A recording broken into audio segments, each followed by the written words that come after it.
नमस्कार, मैं हूं प्रवीण गौतम। दोस्तों, लोकसभा चुनाव 2024 के मतदान का आज समापन हो गया। आखिरी चरण खत्म होते ही जनता की दिलचस्पी इस बात को लेकर है कि आखिरकार सरकार किसकी बनने वाली है। टीवी चैनलों के एग्जिट पोल आने शुरू हो गए हैं। तमाम टीवी चैनल दावा करते हैं कि उनका सर्वे सबसे ज्यादा वैज्ञानिक है। उनका सर्वे हमेशा सही साबित होता है, हालांकि कई बार गलत भी साबित हुआ है और कोई माफी भी नहीं मांगता। इसी तरह सट्टा बाजार के भी बहुत सारे वीडियो आपने देखे होंगे। कोई बीजेपी एनडीए की सरकार बना रहा है तो कोई इंडिया गठबंधन की सरकार बना रहा है। ऐसे में असल सट्टा बाजार का एग्जिट पोल क्या कहता है, सबूत के साथ आपको दिखाएंगे। दो बातें मैं साफ कर देता हूं, एक तो ये हमारे आंकड़े नहीं हैं, दूसरा ये कि हम किसी भी तरह की सट्टेबाजी को प्रमोट नहीं करते, लेकिन जनता को जागरूक करने के लिए, जनता की दिलचस्पी को देखते हुए जो सट्टा बाजार की हकीकत है वो आपके सामने रखेंगे सबूत के साथ। एक ऑनलाइन बैटिंग वेबसाइट के स्क्रीनशॉट हमने लिए हैं जो आंकड़े दिखाए जा रहे हैं। नाम हम नहीं बताएंगे क्योंकि हम किसी भी तरह की बैटिंग ऐप को प्रमोट नहीं करेंगे। तो सबूत के साथ आपको दिखाते हैं सट्टा बाजार का असली सर्वे। पहले राज्यवार बताते हैं किसकी कितनी सीटें आने जा रही हैं। अगर उत्तर प्रदेश की बात करें तो उत्तर प्रदेश में सट्टा बाजार के मुताबिक, ये ग्राफिक्स मैं आपको दिखा दूं, ये स्क्रीनशॉट हमने लिया है, बीच में राज्य के नाम हमने खुद लिखे हैं, बाकी उसी वेबसाइट के स्क्रीनशॉट है। तो इसमें अगर यूपी की बात करें तो बीजेपी की 65 से 67 सीट सट्टा बाजार दिखा रहा है। इंडिया गठबंधन की 15 से 17 सीटें सट्टा बाजार दिखा रहा है। इसके अलावा अगर बिहार की बात करें तो बीजेपी को यहां पर नुकसान हो रहा है। बिहार में अगर बीजेपी की कुल सीटें बात करें अकेले दम पर, मतलब नीतीश कुमार की पार्टी अलग है, चिराग पासवान अलग है, बीजेपी की बात करें तो 12 से 13 सीट बीजेपी की दिखाई जा रही हैं। एनडीए की 21 से 23 सीटें दिखा रही हैं और इसके अलावा इंडिया अलायंस की 16 से 18 सीटें दिखाई जा रही है बिहार में। यानी तेजस्वी यादव और कांग्रेस ने मिलकर बहुत बढ़िया इलेक्शन लड़ा है। यही वजह है, जहां अनुमान लगाया जा रहा था कि सुपड़ा साफ हो जाएगा, वैसा मामला नहीं है। 16 से 18 सीटें सट्टा बाजार में इंडिया गठबंधन की दिखाई जा रही हैं। इससे आगे बढ़ते हैं तो महाराष्ट्र में अगर देखें तो बराबरी का मुकाबला है। महाराष्ट्र में इंडिया गठबंधन की भी 23 से 25 सीटें दिखा रहा है सट्टा बाजार और एनडीए की भी 23 से 25 सीटें दिखा रहा है, यानी बराबरी का मुकाबला है। और इसमें बीजेपी की सीटों की बात करें तो 14 से 15 सीट अकेले बीजेपी की दिखा रहा है महाराष्ट्र में सट्टा बाजार। पश्चिम बंगाल की बात करें तो बीजेपी को 15 से 16 सीट और टीएमसी को 23 से 25 सीटें दिखा रहा है सट्टा बाजार। आगे बढ़ते हैं, राजस्थान की बात करें तो 20 से 21 सीटें बीजेपी की दिखा रहा है सट्टा बाजार और कांग्रेस की 3 से 4 सीट आ सकती हैं। यानी पिछली बार जो मामला एकदम साफ हो गया था तो कांग्रेस ने यहां पर थोड़ी वापसी करती दिखाई दी है और 3 से 4 सीटें सट्टा बाजार के मुताबिक आ सकती हैं। गुजरात में तकरीबन सारी सीटें बीजेपी को जा रही हैं सट्टा बाजार के मुताबिक 25 से 26 सीट। मध्य प्रदेश की बात करें तो यहां पर भी बीजेपी को भारी बढ़त है, 26 से 27 सीटें मध्य प्रदेश में सट्टा बाजार बीजेपी की दिखा रहा है और कांग्रेस की 2 से 3 सीट दिखा रहा है।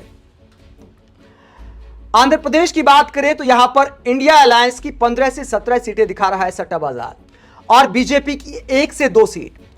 चूंकि टीडीपी के साथ अलायंस में है तो आंध्र प्रदेश में वैसे एनडीए की सीटें 8 से 9 दिखा रहा है सट्टा बाजार। तेलंगाना की बात करें तो यहां पर बीजेपी को 4 से 5 सीटें दिखाई गई हैं और कांग्रेस को 7 से 8 सीट। कर्नाटक की बात करें तो यहां पर एनडीए को 17 से 18 सीट दिखा रहा है सट्टा बाजार और अकेले बीजेपी को 11 से 13 सीटें दिखाई गई हैं। कांग्रेस की सीट के आंकड़े वहां पर नहीं दिए गए थे तो बाकी सीटें आप कांग्रेस की ही मान सकते हैं। इसके अलावा तमिलनाडु की बात करें तो तमिलनाडु में बीजेपी की 1 से 2 सीट और इंडिया अलायंस की 38 से 39 सीट, मतलब तकरीबन मामला साफ है तमिलनाडु में इंडिया गठबंधन के पक्ष में।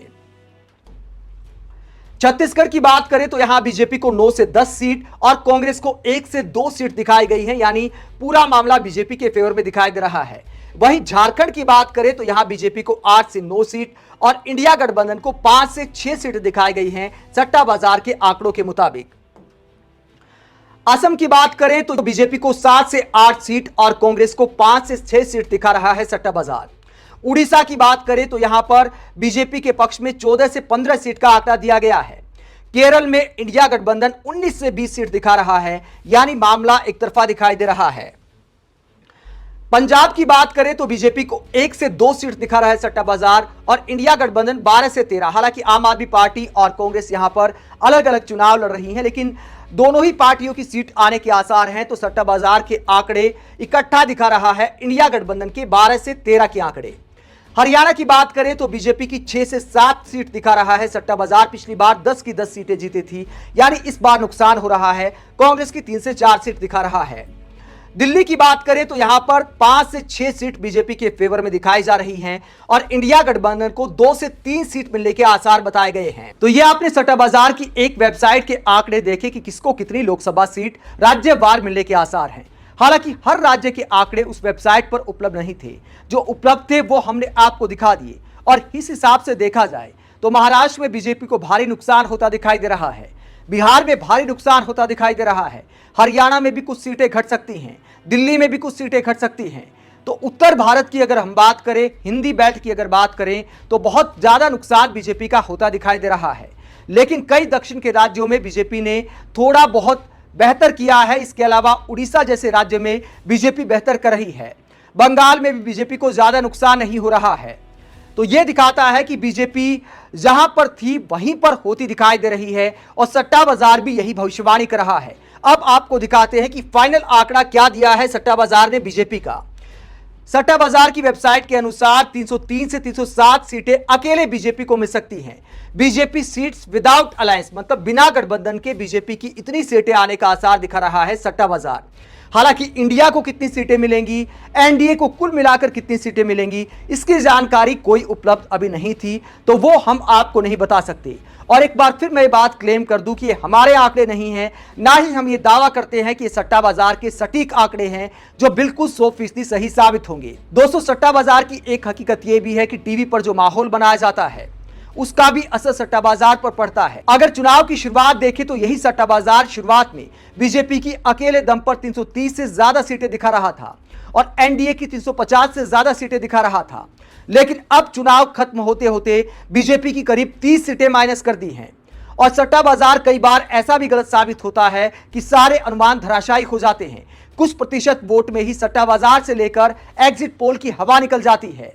इसीलिए इतिहास में कई बार सट्टा बाजार के आंकड़े भी गलत साबित हुए हैं। इसीलिए 4 जून को जो फाइनल नतीजे आएंगे तभी पता चलेगा कि देश में आखिरकार सरकार किसकी बनने वाली है। हम ना तो इसको लेकर क्लेम करते हैं, ना ही किसी तरह की सट्टेबाजी को प्रमोट करते हैं, ये साफ कर देते हैं। आप सट्टा बाजार के इन आंकड़ों को लेकर क्या सोचते हैं और जो राज्यवार आंकड़े हैं उसे लेकर आपकी क्या सोच है? आपके प्रदेश में क्या ये आंकड़े हकीकत के करीब आपको दिखाई देते हैं?